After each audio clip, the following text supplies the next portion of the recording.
How to change the password of the FTP account in cPanel.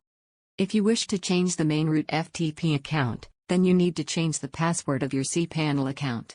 However, to change the password of a specific FTP account, keep watching this tutorial. Log into your cPanel account. You will be on this page. Go to the Files section and click on the FTP accounts icon. Now scroll down to the FTP accounts section. Here locate the FTP account whose password you wish to change.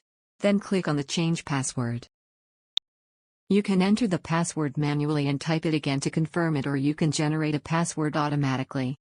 To generate a password, click on the Password Generator button. Copy and save this generated password in a safe place. After saving the password, click to check the box and then click on the Use Password button. Now click on the Change Password button. Now you can access your FTP user account with your new password. Thank you for watching.